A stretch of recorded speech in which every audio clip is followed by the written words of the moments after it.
Este es el segundo episodio del podcast Ciencia y Territorios. Soy Florencia Podestá. Y yo, Verónica Pérez. Mi nombre es José Camilo Vedano. Soy investigador del CONICET y docente en la Universidad Nacional de Río Cuarto, Córdoba. Pertenezco al Instituto de Ciencia de la Tierra, Biodiversidad y Ambiente y específicamente dirijo el grupo de investigación en ecología de ecosistemas terrestres. Puntualmente nos dedicamos al estudio del suelo, de la biología del suelo y en especial de lo que es la fauna del suelo y los procesos ecosistémicos en los cuales participa la fauna del suelo. ¿A qué llamamos fauna del suelo? La fauna del suelo son unos bichitos que van desde un tamaño aproximado de las 100 micras hasta 0,01 milímetro hasta los 2 milímetros. Ahí podemos encontrar entre los más pequeños a los ácaros, que son parientes de las garrapatas, pero son de vida libre en el suelo y participan en procesos ecosistémicos muy importantes, como es, por ejemplo, la descomposición de todas las hojarasca que caen en los bosques o de los rastrojos de los cultivos en los agroecosistemas, y favorecen fuertemente la liberación de los nutrientes para que las plantas los puedan volver a reutilizar. Y entonces desde esos organismos pequeños, los ácaros, colémbolos, que también son aproximadamente de ese tamaño, hasta organismos de más de 2 milímetros, como por ejemplo son las lombrices, otro grupo importante que estudiamos, y que si bien por ahí lo que más se conoce son las lombrices californianas, las que usamos en las composteras, existen en los suelos en general, ya sea en sistemas agrícolas, ganaderos o en bosques, en pastizales nativos, naturales, un importante número de lombrices que tienen importantes funciones dentro de lo que es el suelo, el funcionamiento del suelo. Porque el suelo decimos que funciona mediante procesos. Entonces, un proceso de funcionamiento del suelo es este que les mencionaba recién, el de descomposición de los rastrojos, en el cual también participan las lombrices, y otro de los procesos es la formación de estructura del suelo. La estructura del suelo es una propiedad muy importante porque es la que permite que el suelo tenga poros. En esos poros crecen las raíces, entra el aire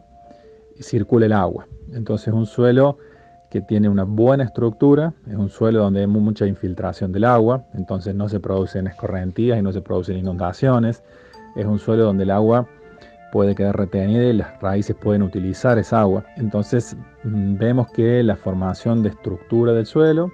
es un proceso que cada vez más se reconoce como biológico en el suelo. Hay una forma de generación de estructura muy lenta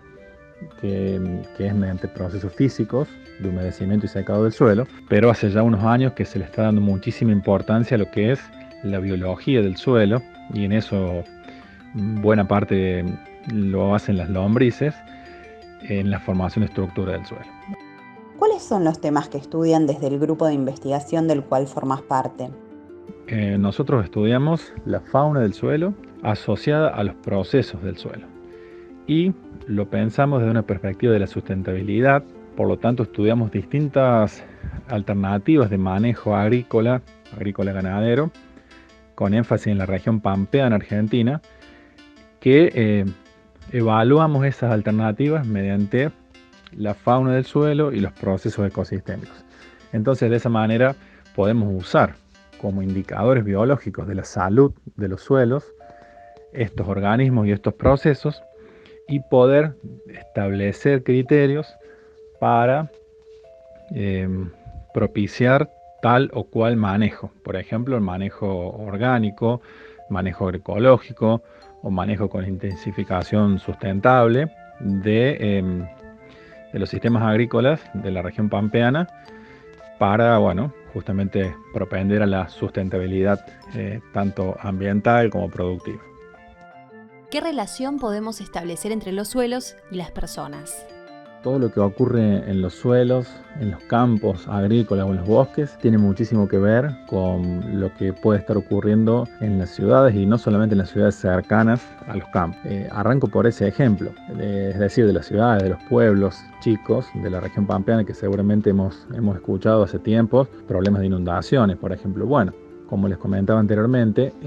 cuando llueve en cualquier suelo, la capacidad de que tiene ese suelo de que el agua se infiltre y quede retenida y que sea utilizada por las plantas, depende mucho de la estructura que tenga ese suelo, de los poros que tenga ese suelo. La porosidad del suelo está muy regulada por lo que es la actividad de la biología del suelo, que realmente es lo que en un periodo corto de plazo puede regenerar la estructura de un suelo, regenerar la porosidad de un suelo que puede haber sido perdida, por ejemplo, por un mal uso o por un uso excesivamente grande de ciertos tipos de manejo, como por ejemplo el monocultivo de algunos cultivos que usamos en la región pampeana, como es la soja. Entonces tenemos muchos ejemplos de suelos que han sido utilizados durante muchos años consecutivos con soja, y lo que ocurrió es que se perdió la capacidad de infiltración de ese suelo. Entonces ahí tenemos un ejemplo como el agua que no infiltra se escurre, y se escurre hacia los caminos, y de los caminos se escurre hacia los pequeños arroyos o a las pequeñas cárcavas, y ahí puede estar llegando, por ejemplo, a las ciudades. Ese sería un caso. Y respecto a la regulación del clima, en la atmósfera, la cantidad de carbono que hay en forma de dióxido de carbono es aproximadamente la mitad del carbono que hay en el suelo como carbono orgánico del suelo. Este carbono que surge de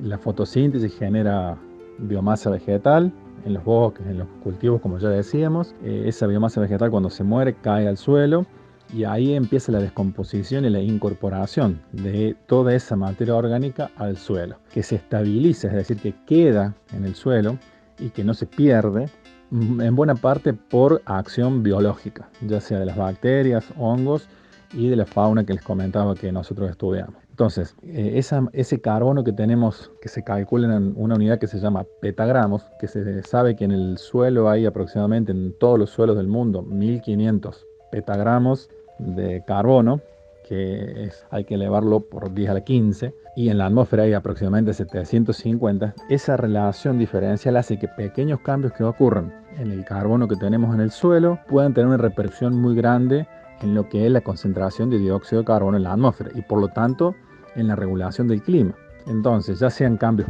positivos, que sería que desde la atmósfera se incorpore de alguna manera carbono orgánico al suelo, mediante manejos que favorezcan, por las rotaciones, por el tipo de cultivo que se usan, que se aporte materia orgánica a la superficie del suelo, y además por una actividad biológica importante que haga que esos rastrojos, que esos residuos que quedan orgánicos en superficie, sean transformados en materia orgánica del suelo y queden estabilizados. De esa manera estaríamos ayudando a que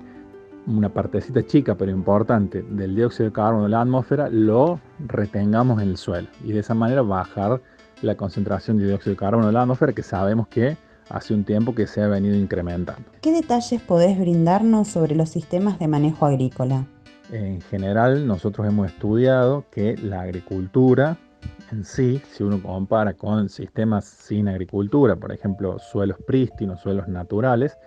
la agricultura genera un impacto negativo en el suelo, indudablemente. Genera cambios físicos, cambios químicos, pero por otro lado sabemos que mediante la agricultura se obtienen bienes y servicios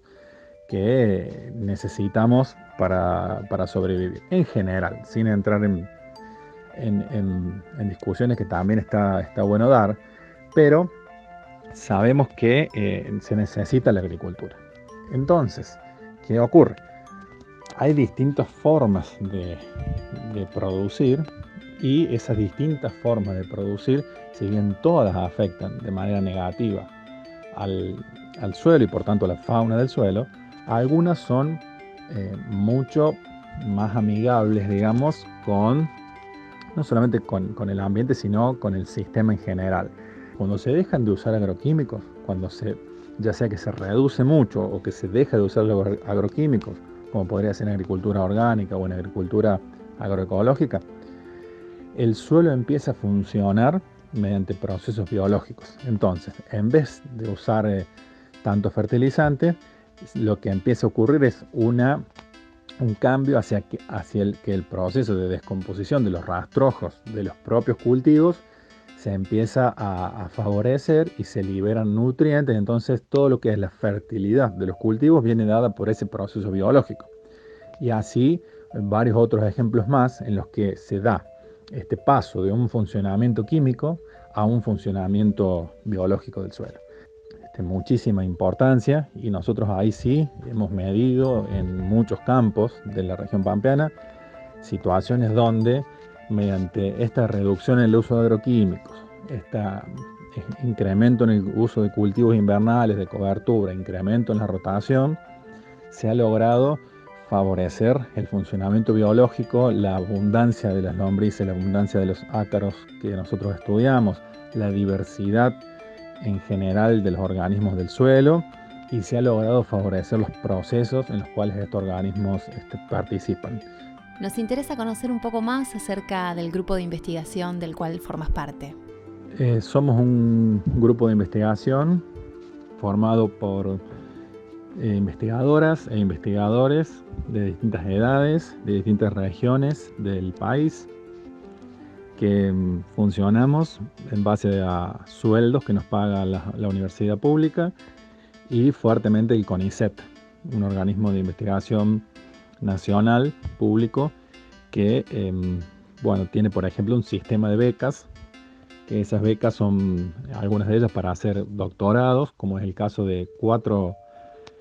compañeros y compañeras que tenemos en el grupo de investigación actualmente, que están haciendo sus tesis doctorales, las cuales aportan muchísima información para todo esto que les estuve comentando anteriormente. Y también recibimos subsidios para realizar estos proyectos de investigación, que en realidad es dinero que se usa para comprar equipos, para comprar insumos, para poder ir al campo, para pagar el combustible, que provienen en su amplia mayoría de fondos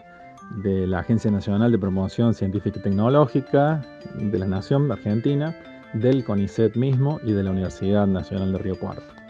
Es decir, somos un grupo con un sustento público casi total. Y desde esa perspectiva intentamos hacer aportes que tengan, por un lado, una importancia científica. Todo lo que hacemos en general después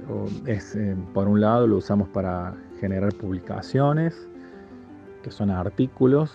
que se publican en revistas de circulación internacional y que generalmente están escritos en inglés, para que otros investigadores del mundo también puedan tomar nuestros resultados, nuestras conclusiones, y en base a eso seguir avanzando con otros aspectos, y también para que nosotros podamos hacer lo mismo. Y a su vez tratamos de generar material de divulgación, como puede ser en este caso este podcast, o otro tipo de materiales como videos, documentales o folletos también, para mostrar un poco lo que estamos haciendo y para comentarles cómo muchas de las cosas que se hacen en investigación, que parecieran ser básicas o que parecieran tener como una importancia exclusivamente en lo científico, en realidad no, tienen muchísimo que ver con un montón de cosas que nos pasan, como por ejemplo les comentaba, el tema del cambio climático. Entonces, por ejemplo, ahora podemos saber que la importancia que tiene la biología del suelo, las lombrices y unos ácaros, que hasta ahora eran bastante desconocidos, en la regulación de la concentración de dióxido de carbono de la atmósfera mundial y, por lo tanto, en el cambio climático. Contenido original producido para la Universidad Nacional de Avellaneda.